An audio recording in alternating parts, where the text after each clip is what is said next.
നമസ്കാരം, MSU ടോക്സിലേക്ക് ഏവർക്കും സ്വാഗതം. അപ്പോൾ നമ്മൾ കഴിഞ്ഞ ക്ലാസ്സിൽ ചർച്ച ചെയ്തത് ഫ്രഞ്ച് വിപ്ലവത്തെക്കുറിച്ചായിരുന്നു. ഫ്രഞ്ച് വിപ്ലവത്തിൻ്റെ ഡീപ്പായ എല്ലാ കാര്യങ്ങളും നമ്മൾ ചർച്ച ചെയ്തിട്ടുണ്ട്. 2 വീഡിയോ ആയിട്ടാണ് ചെയ്തത്. അപ്പോൾ അതിൻ്റെ ക്ലാസ്സുകൾ കേൾക്കാത്തവരാണെങ്കിൽ നമ്മുടെ ചാനലിൽ കയറിയിട്ട് നമ്മൾ അതിൻ്റെ ക്ലാസ്സുകൾ കേട്ട് മനസ്സിലാക്കുക. ഇന്ന് നമ്മൾ ചർച്ച ചെയ്യാൻ പോകുന്നത് ലാറ്റിൻ അമേരിക്കൻ വിപ്ലവവും റഷ്യൻ വിപ്ലവവുമാണ്. അതിൻ്റെ ഡീപ്പായിട്ടുള്ള കാര്യങ്ങളാണ് ഇന്ന് നമ്മൾ ചർച്ച ചെയ്യുന്നത്. അപ്പോൾ അതുപോലെ തന്നെ MSU ടോക്സിൻ്റെ 8 മുതൽ 10 വരെയുള്ള ഓൺലൈൻ ട്യൂഷൻ ക്ലാസ്സുകൾ സ്റ്റാർട്ട് ചെയ്തിട്ടുണ്ട്.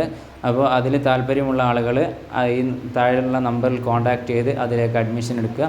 അപ്പോൾ അധികം വൈകാതെ നമുക്ക് എന്താക്കാം, ക്ലാസ്സിലേക്ക് പ്രവേശിക്കാം. അപ്പോൾ നോക്കിയേ, ലാറ്റിൻ അമേരിക്കൻ വിപ്ലവങ്ങൾ നടക്കുന്നപ്പോഴാണ് 19-ാം നൂറ്റാണ്ടിൽ. 19-ാം നൂറ്റാണ്ടെന്ന് പറയുമ്പോൾ 1800 വർഷക്കാലത്താണ് ലാറ്റിൻ അമേരിക്കൻ വിപ്ലവങ്ങൾ നടക്കുന്നത്. ലാറ്റിൻ അമേരിക്ക, നമ്മൾ അമേരിക്കൻ വിപ്ലവത്തിൻ്റെ സമയത്ത് പറഞ്ഞിട്ടുണ്ട് ലാറ്റിൻ അമേരിക്കയെക്കുറിച്ചിട്ട്. അതായത് 2 ഭൂഖണ്ഡങ്ങളാണുള്ളത്. ഒന്ന് വടക്കേ അമേരിക്കയും മറ്റൊന്ന് തെക്കേ അമേരിക്കയും. ഈ വടക്കേ അമേരിക്കയാണ് നമ്മൾ അമേരിക്കൻ വിപ്ലവം മുമ്പത്തെ ക്ലാസ്സിൽ ചർച്ച ചെയ്തത്. ഇതാണ് തെക്കേ അമേരിക്ക. തെക്കേ അമേരിക്ക എന്ന് പറയുന്നതാണ് ലാറ്റിൻ അമേരിക്ക എന്നുള്ള പേരിൽ അറിയപ്പെടുന്നത്. ഇത് ലാറ്റിൻ അമേരിക്ക എന്ന് പറയുന്നത് വടക്കേ അമേരിക്കയുടെ, നമ്മൾ ഭൂഖണ്ഡത്തിൽ മാപ്പിൽ നോക്കിയാൽ വടക്കേ അമേരിക്കയുടെ നേരെ താഴെ കാണുന്ന ഭാഗമാണ് ലാറ്റിൻ അമേരിക്ക എന്ന് പറയുന്നത്. ഓക്കെ, ആ ഭാഗത്ത് എന്താണ് ലാറ്റിൻ അമേരിക്ക എന്ന് പേര് വരാൻ കാരണം? ആ ഭാഗത്ത് കൂടുതലായിട്ടും ഉണ്ടായ രാജ്യങ്ങളെന്ന് പറയുന്നത് സ്പെയിന്, ഹോളണ്ട്, പോർച്ചുഗൽ എന്നീ രാജ്യങ്ങളാണ്. ഈ രാജ്യങ്ങളുടെയൊക്കെ സംസാര ഭാഷ കൂടുതലും ലാറ്റിൻ ഭാഷയായിരുന്നു. ഏത് ഭാഷ? ലാറ്റിൻ ഭാഷയായിരുന്നു. ഇക്കാരണം കൊണ്ടാണ് ലാറ്റിൻ അമേരിക്ക എന്നുള്ള, അമേരിക്കയുടെ ഒരു ഭാഗമാണല്ലോ, അപ്പോൾ ഈ ലാറ്റിൻ ഭാഷയും കൂടി കൂട്ടിയിട്ട് ലാറ്റിൻ അമേരിക്ക എന്നുള്ള പേര് വന്നു. ഏതൊക്കെ രാജ്യത്തിൻ്റെ കോളനികളാണ് ഉണ്ടായിരുന്നത്? Spain, Holland, Portugal.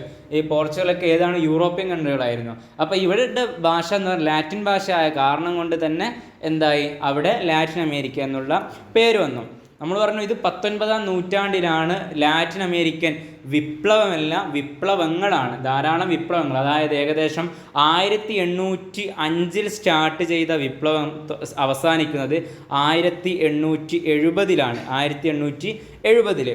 അങ്ങനെയുള്ളൊരു നീണ്ട കാലഘട്ടത്തിൽ ഏകദേശം 65ഓളം വർഷക്കാലം നീണ്ടു നിന്ന ഒരു വിപ്ലവമായിരുന്നു ലാറ്റിൻ അമേരിക്കൻ വിപ്ലവങ്ങൾ എന്ന് പറയുന്നത്. അങ്ങനെ ഈ ലാറ്റിൻ അമേരിക്കൻ വിപ്ലവങ്ങൾ 1805 തുടങ്ങിയിട്ട് 1870 ആകുമ്പോഴേക്കാണ് അവിടെയുള്ള എല്ലാ കോളനികളും എന്തായത്, സ്വാതന്ത്ര്യം പ്രഖ്യാപിച്ചത്. നമ്മൾ കോളനികളെക്കുറിച്ചൊക്കെ നേരത്തെ ചർച്ച ചെയ്തിട്ടുണ്ട്. അമേരിക്കൻ വിപ്ലവത്തിൽ 13ഓളം കോളനികളായിരുന്നു. അത് മുഴുവൻ എന്തിൻ്റെ ആയിരുന്നു? ഇംഗ്ലണ്ടിൻ്റെ കോളനികളായിരുന്നു. ഏതിൻ്റെ? ഇംഗ്ലണ്ടിൻ്റെ കോളനികൾ. ഇവിടെ വന്നത് ഏറ്റവും കൂടുതൽ കോളനികളുള്ളത് ഹോളണ്ട്, സ്പെയിന്, പോർച്ചുഗൽ എന്നീ രാജ്യങ്ങളിലായിരുന്നു. അതുപോലെ തന്നെ ഇന്ന് ഏറ്റവും വലിയ ലാറ്റിൻ അമേരിക്കൻ രാജ്യമാണ് ഏത്? ബ്രസീൽ എന്ന് പറയുന്നത് ഏറ്റവും വലിയ ലാറ്റിൻ അമേരിക്കൻ രാജ്യമാണ്. ഈ ബ്രസീൽ എന്ന് പറയുന്നത് ഏത് രാജ്യത്തിൻ്റെ കോളനി ആയിരുന്നു? അത് പോർച്ചുഗൽ എന്ന് പറയുന്ന രാജ്യത്തിൻ്റെ കോളനി ആയിരുന്നു ബ്രസീൽ എന്നുള്ളത്.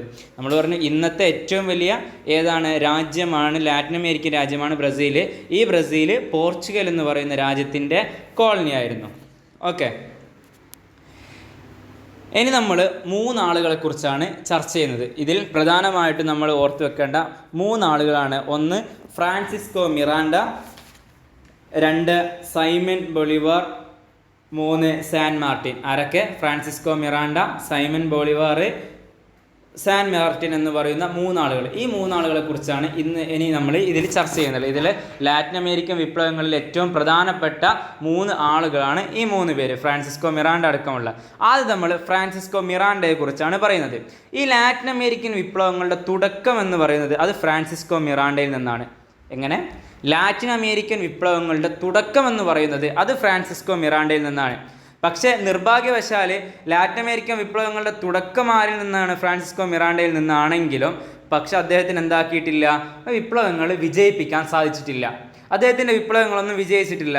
അപ്പോഴേക്കും അദ്ദേഹം എന്തായിട്ടുണ്ട്? മരണപ്പെട്ടു വെച്ചിട്ടുണ്ട്. സർക്കാർ അദ്ദേഹത്തെ തടവിലാക്കിയിട്ടുണ്ട്. പക്ഷേ അദ്ദേഹത്തിൻ്റെ ആ വിപ്ലവങ്ങളുടെ തുടക്കമെന്ന് പറയുന്നത് അതെന്താക്കിയിട്ടുണ്ട്? നല്ലൊരു ആളി കത്തിക്കാൻ അല്ലെങ്കിൽ വലിയൊരു പ്രചോദനമായിട്ട് മറ്റുള്ളവരിലേക്ക് പടർന്നു കയറിയിട്ടുണ്ടായിരുന്നു. അങ്ങനെ അദ്ദേഹം ലാറ്റിൻ അമേരിക്കൻ വിപ്ലവങ്ങൾ ആരംഭിച്ച് ആദ്യം അദ്ദേഹം സ്വതന്ത്രമാക്കുന്ന രാജ്യമായിരുന്നു വെനസ്വല എന്ന് പറയുന്ന കോളനി. അല്ലെങ്കിൽ രാജ്യം, ലാറ്റിൻ അമേരിക്ക രാജ്യങ്ങളിൽ ആദ്യം അദ്ദേഹം വിപ്ലവങ്ങൾ ആരംഭിക്കുന്നത് ഏത് രാജ്യത്ത് നിന്നാണ്? അത് വെനസ്വല എന്ന് പറയുന്ന രാജ്യത്ത് നിന്നായിരുന്നു ഫ്രാൻസിസ്കോ മിറാണ്ട ആരംഭിച്ചത്. അങ്ങനെ നമ്മൾ പറഞ്ഞു അദ്ദേഹത്തിന് എന്താക്കിയിട്ടില്ല, പൂർത്തിയാക്കാൻ സാധിച്ചില്ല. അദ്ദേഹം ഇത് നടത്തിക്കൊണ്ടിരിക്കുന്ന സമയത്ത് തന്നെ അദ്ദേഹത്തിന് എന്താക്കുകയാണ്, അവിടുത്തെ സർക്കാർ ജയിലിലേക്ക് ആക്കുകയാണ് ചെയ്തത്. പിന്നീട് അദ്ദേഹത്തിൻ്റെ ആ ഒരു വിപ്ലവ പോരാട്ടം അത് പിന്നീട് തുടർന്ന് കൊണ്ടുപോയത്, അദ്ദേഹം തടവിലായതിനു ശേഷം അദ്ദേഹത്തിൻ്റെ ആ വിപ്ലവ പോരാട്ടം തുടർന്ന് കൊണ്ടുപോകുന്ന ആരാണ്? അത് സൈമൺ ബൊളീവർ ആയിരുന്നു. ആര്? സൈമൺ ബൊളീവറാണ് പിന്നീട് അദ്ദേഹത്തിൻ്റെ ഫ്രാൻസിസ്കോ മിറാണ്ടയുടെ വിപ്ലവങ്ങൾ മുന്നോട്ട് കൊണ്ടുപോയി വിജയിപ്പിക്കുന്നത്. ഈ സൈമൺ ബൊളീവറിനെ ഒരു പേരിൽ അറിയപ്പെടുന്നുണ്ട്. ഏതാണ്? ലാറ്റിൻ അമേരിക്കയുടെ വിമോചകൻ എന്നറിയപ്പെടുന്നത് സൈമൺ ബൊളീവറാണ്. മാത്രമല്ല അദ്ദേഹം അറിയപ്പെട്ട മറ്റൊരു പേരായിരുന്നു ലാറ്റിൻ അമേരിക്കയുടെ ജോർജ് വാഷിങ്ടൺ. ആരാണ് ജോർജ് വാഷിങ്ടൺ? നമ്മളറിയാം, അമേരിക്കൻ വിപ്ലവത്തിൽ കോണ്ടിനെൻ്റൽ കോൺഗ്രസ് 1775 രണ്ടാം കോണ്ടിനെൻ്റൽ കോൺഗ്രസ് നടന്നപ്പോൾ ഇംഗ്ലീഷുകാർക്കെതിരെ പോരാടാൻ വേണ്ടിയിട്ട് ഒരു സൈന്യം രൂപീകരിക്കുകയും ആ സൈന്യത്തിൻ്റെ പടത്തലവനായിട്ട് ജോർജ് വാഷിങ്ടണിനെ നിയമിക്കുകയും ചെയ്തിട്ടുണ്ട്. ഈ ജോർജ് വാഷിങ്ടൺ ആണ് 1776 ജൂലൈ 4 അമേരിക്കക്ക് സ്വാതന്ത്ര്യം പ്രഖ്യാപിച്ചത്. മാത്രമല്ല അമേരിക്കയുടെ ദേശീയ പിതാവ് എന്നറിയപ്പെടുന്നത് ആരാണ്? ജോർജ് വാഷിങ്ടൺ ആണ്. ഈ ജോർജ് വാഷിങ്ടൺ, അതായത് ലാറ്റിൻ അമേരിക്കയുടെ ജോർജ് വാഷിങ്ടൺ എന്നറിയപ്പെട്ടത് അത് സൈമൺ ബൊളീവർ ആയിരുന്നു. കാരണം അദ്ദേഹത്തിൻ്റെ വിപ്ലവങ്ങൾ അതേ രീതിയിലായിരുന്നു. അദ്ദേഹം ഒരു രാജ്യത്തെ മാത്രം ഫോക്കസ് ചെയ്തിട്ടല്ല, അല്ലെങ്കിൽ ഒരു കോളനിയെ മാത്രം ഫോക്കസ് ചെയ്തിട്ടല്ല അദ്ദേഹം എന്താക്കിയത്, വിപ്ലവങ്ങൾ നടത്തിയത്. അദ്ദേഹം നടത്തുന്നതെന്ന് വെച്ചാൽ ആ ഒരു ലാറ്റിൻ അമേരിക്ക എന്ന് പറയുന്ന എല്ലാ രാജ്യത്തും, അതിൻ്റെ ഉള്ളിൽ കൊള്ളുന്ന എല്ലാ രാജ്യത്തിനും സ്വാതന്ത്ര്യം ലഭിക്കണം എന്നുള്ള രീതിയിലായിരുന്നു അദ്ദേഹം പോരാടിയിരുന്നത്. അങ്ങനെ പോരാടിയ സൈമൺ ബൊളീവർ സ്വാതന്ത്ര്യത്തിലേക്ക് നയിച്ച രാജ്യങ്ങളായിരുന്നു വെനിസ്വല, ഇക്വഡോർ, പെറു എന്ന് പറയുന്ന രാജ്യങ്ങൾ. വെനിസ്വലയിൽ നിന്നാണ് ലാറ്റിൻ അമേരിക്കൻ വിപ്ലവങ്ങളുടെ തുടക്കമെന്ന് നമ്മൾ പറഞ്ഞു, ആരംഭിക്കുന്ന അവിടെ നിന്നാന്ന് പറഞ്ഞു. അത് ഫ്രാൻസിസ്കോ മിറാണ്ടയാണ് ആരംഭിച്ചതെന്നും പറഞ്ഞു. അതേപോലെ തന്നെ നമ്മൾ അവിടെ പറഞ്ഞിട്ടുണ്ട്, ഫ്രാൻസിസ്കോ മിറാണ്ടയ്ക്ക് എന്ത് സാധിച്ചിട്ടില്ല, ഇവിടെ ലാറ്റിൻ അമേരിക്കൻ വിപ്ലവങ്ങൾ വിജയിപ്പിക്കാൻ അല്ലെങ്കിൽ പൂർത്തീകരിക്കാൻ സാധിച്ചിട്ടില്ല. അത് പൂർത്തീകരിക്കുന്നത് ആരാണ്? അത് സൈമൺ ബൊളീവർ ആണെന്നും പറഞ്ഞു. അദ്ദേഹം സ്വാതന്ത്ര്യത്തിലേക്ക് നയിച്ച രാജ്യങ്ങളായിരുന്നു വെനിസ്വല, ഇക്വഡോർ, പെറു. അതുകൊണ്ട് തന്നെ ഒരു രാജ്യത്തിൻ്റെ അല്ലെങ്കിൽ വെനിസ്വലയുടെ വിമോചകൻ അല്ലെങ്കിൽ ഇക്വഡോറിൻ്റെ വിമോചകൻ എന്ന് മാത്രം സൈമൺ ബൊളീവറിനെ പറയാൻ പറ്റില്ല. അതുകൊണ്ടാണ് ലാറ്റിൻ അമേരിക്കയിൽ മൊത്തത്തിലൊരു വിപ്ലവം നടന്നപ്പോൾ ആ ലാറ്റിൻ അമേരിക്ക മൊത്തത്തിൽ സ്വാതന്ത്ര്യത്തിലേക്ക് നയിക്കാൻ വേണ്ടിയിട്ടാണ് സൈമൺ ബൊളീവർ ശ്രമിച്ചത്. അതുകൊണ്ടാണ് അദ്ദേഹത്തെ ലാറ്റിൻ അമേരിക്കൻ വിമോചകൻ എന്നറിയപ്പെട്ടത്. ഓക്കെ, ഇനി നോക്കിയേ, നമ്മൾ പറഞ്ഞു സൈമൺ ബൊളീവർ തെക്കേ അമേരിക്കയുടെ തെക്കുഭാഗത്ത് വിപ്ലവത്തിന് നേതൃത്വം നൽകിയത് ആരാണ്? സാൻ മാർട്ടിൻ ആണ്. എന്താ ഇങ്ങനെ പറയാൻ കാരണം വെച്ചാൽ, സൈമൺ ബൊളീവർ എന്ന് പറയുന്ന വിപ്ലവകാരി തെക്കേ അമേരിക്കയുടെ വടക്കു ഭാഗത്താണ്, ഫ്രാൻസിസ്കോ മിറാണ്ട തന്നെ തെക്കേ അമേരിക്കയുടെ വടക്കു ഭാഗത്തായിരുന്നു വിപ്ലവം ആരംഭിച്ചത്. ആ തെക്കേ അമേരിക്കയുടെ വടക്കു ഭാഗത്താണ് സൈമൺ ബൊളീവറും എന്താക്കിയത്, വിപ്ലവം പൂർത്തീകരിച്ചത്. ആ തെക്കേ അമേരിക്കയുടെ തെക്കു ഭാഗത്ത് ആരാണ് വിപ്ലവം നേതൃത്വം നൽകിയത്? അത് സാൻ മാർട്ടിൻ ആയിരുന്നു. അദ്ദേഹം വടക്ക് ഭാഗത്താണെങ്കിലും ലാറ്റിൻ അമേരിക്ക മൊത്തത്തിലാണ് ആര് ഫോക്കസ് ചെയ്തത്? സൈമൺ ബൊളീവർ ഫോക്കസ് ചെയ്തത് നമ്മൾ നേരത്തെ പറഞ്ഞു. ഓക്കെ, അങ്ങനെ സാൻ മാർട്ടിൻ എന്ന് പറയുന്നത് ഒരു സൈന്യാധിപനായിരുന്നു. സാൻ മാർട്ടിൻ ആരാണ്? ഒരു സൈന്യാധിപനാണ്. അങ്ങനെ സൈന്യാധിപനായ സാൻ മാർട്ടിൻ എന്താക്കി, ഇവിടെ ലാറ്റിൻ അമേരിക്കയുടെ അല്ലെങ്കിൽ തെക്കേ അമേരിക്കയുടെ തെക്കുഭാഗത്ത് ഒരു സൈന്യം രൂപീകരിക്കുകയാണ്. തെക്കുഭാഗത്ത് വിപ്ലവം നടത്തുമ്പോൾ ഒരു സൈന്യം രൂപീകരിക്കുകയാണ്. അങ്ങനെ രൂപീകരിച്ച സൈന്യമാണ് ആൻഡീസ് സൈന്യം. ആൻഡീസ് സൈന്യം ഇത് ലാറ്റിൻ അമേരിക്കയുടെ മോചനത്തിന് വേണ്ടി അദ്ദേഹം രൂപകൽപ്പന ചെയ്ത സൈന്യമായിരുന്നു ആൻഡീസ് സൈന്യം. ചോദ്യം വരും, ലാറ്റിൻ അമേരിക്കയുടെ മോചനത്തിന് നേതൃത്വം നൽകിയ സൈന്യം ഏതെന്ന് ചോദിക്കാം. അല്ലെങ്കിൽ ആൻഡീസ് സൈന്യം എന്ന് പറയുന്ന ലാറ്റിൻ അമേരിക്കയുടെ മോചനത്തിന് വേണ്ടി തുടങ്ങിയ സൈന്യം ആരാണ് തുടങ്ങിയതെന്ന് ചോദിക്കാം. അതാരാണ്?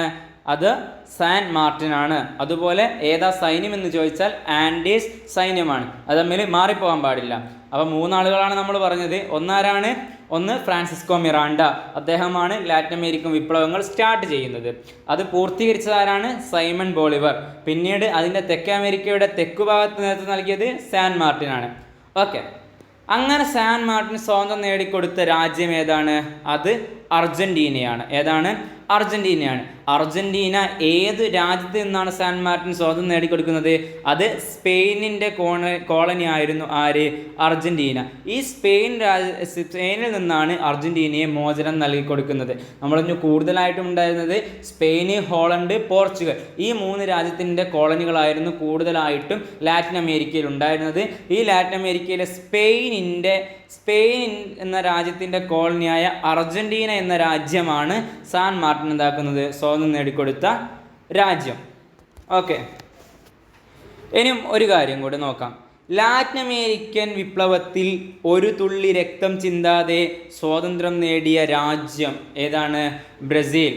എന്തേ അങ്ങനെ പറയാൻ കാരണമെന്ന് വെച്ചാൽ, മറ്റുള്ള ലാറ്റിൻ അമേരിക്കയുടെ ഏത് രാജ്യങ്ങൾ എടുത്തു നോക്കിയാലും, ഉദാഹരണത്തിന് ഇപ്പോൾ വെനസ്വല എടുത്താലും, എക്വഡോർ എടുത്താലും, പെറു എടുത്താലും, അർജൻറ്റീന എടുത്താലും, അങ്ങനെ ലാറ്റിൻ അമേരിക്കയുടെ ഏത് രാജ്യം എടുത്താലും അവിടെയെല്ലാം യുദ്ധങ്ങൾ നടന്ന് രക്തം ചിന്തിയിട്ടതിന് ശേഷമാണ് സ്വാതന്ത്ര്യം ലഭിക്കുന്നത്. എന്നാൽ ബ്രസീലിൽ അങ്ങനെ ഒരു സംഭവം നടന്നിട്ടില്ല.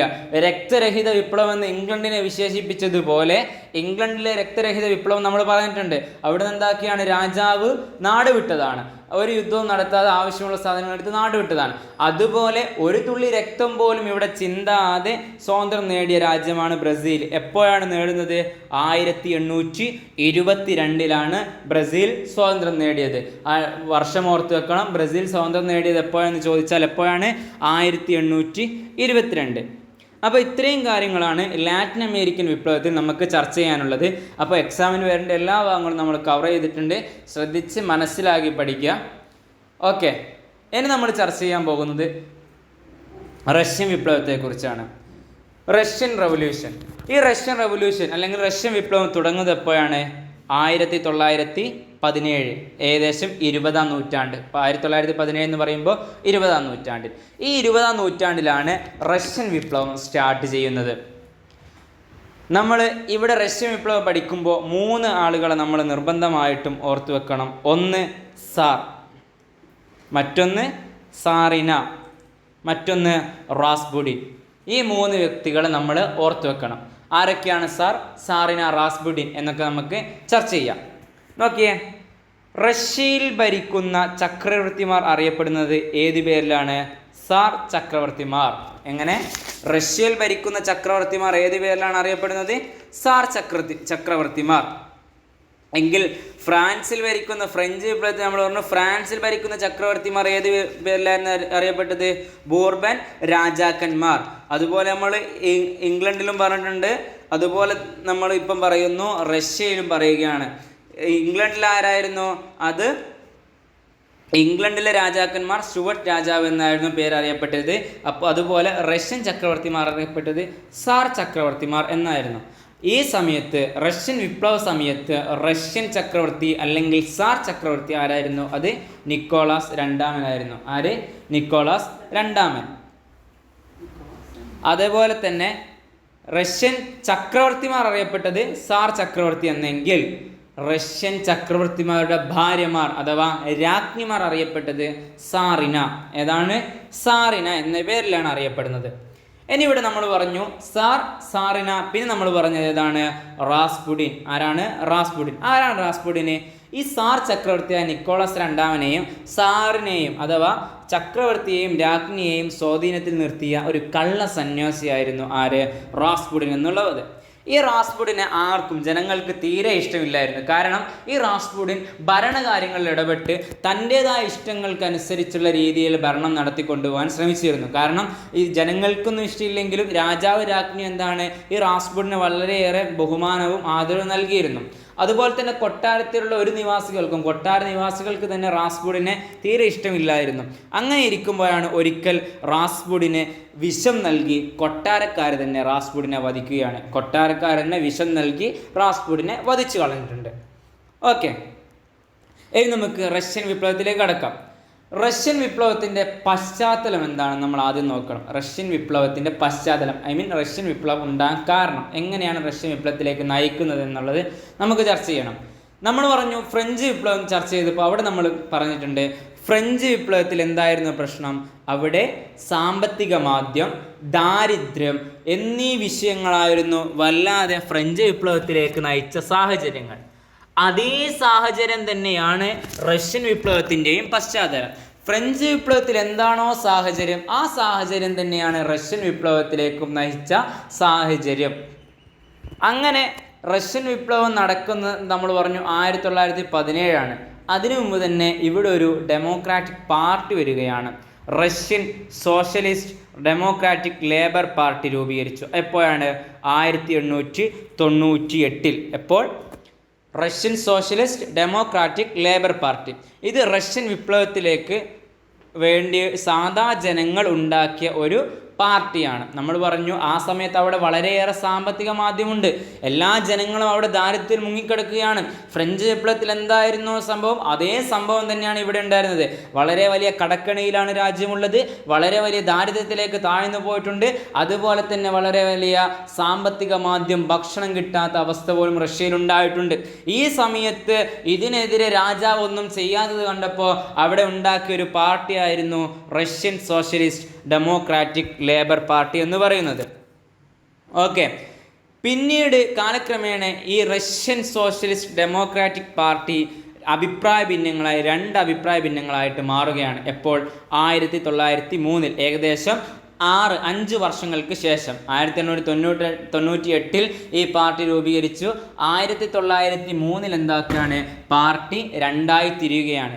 ഈ പാർട്ടി രണ്ടായി തിരിഞ്ഞു. ഏതൊക്കെയാണ് ആ രണ്ട് വിഭാഗങ്ങൾ? ഒന്ന് ബോൾഷെവിക് എന്ന് പറയുന്ന ഒന്നും, മറ്റൊന്ന് മെൻഷെവിക്കും. ഒന്നേത്? ബോൾഷെവിക്. ബോൾ എന്ന് പറഞ്ഞാൽ ഭൂരിപക്ഷം, മെൻഷെവിക് എന്ന് പറഞ്ഞാൽ ന്യൂനപക്ഷം. ബോൾഷെവിക്ക് ഏതാണ്? ഭൂരിപക്ഷം, മെൻഷെവിക്ക് ന്യൂനപക്ഷം. ഓക്കെ, അപ്പം ഇതിന് നേതൃത്വം നൽകിയ ഇതിൻ്റെ തലവന്മാരാരൊക്കെയായിരുന്നു? ബോൾഷെവിക്കിൻ്റെ തലവന്മാർ അതാരൊക്കെയാണ്? അത് ലെനിനും ട്രോട്സ്കിയുമായിരുന്നു. ആരൊക്കെ? ലെനിനും ട്രോട്സ്കിയും. ലെനിൻ നമുക്കറിയാം, സഖാവ് ലെനിനെ നമ്മളെല്ലാവരും കേട്ട് പരിചയപ്പെട്ട ഒരാളാണ്. അദ്ദേഹമായിരുന്നു ബോൾഷെവിക്കിൻ്റെ തലവൻ എന്ന് അറിയപ്പെട്ടത്. യഥാർത്ഥത്തിൽ ട്രോട്സ്കി ഉണ്ട്. അവിടെ നമുക്ക് ക്വസ്റ്റ്യൻ വരാം, ബോൾഷെവിക്കിൻ്റെ തലവൻ ആരെന്ന് ചോദിക്കുമ്പോൾ നമ്മളോട് മാറിപ്പോകാൻ പാടില്ല. പക്ഷേ ഇവിടെ ബോൾഷെവിക്കിൻ്റെ ചോദിക്കാൻ സാധ്യത വളരെയേറെ കുറവാണ്.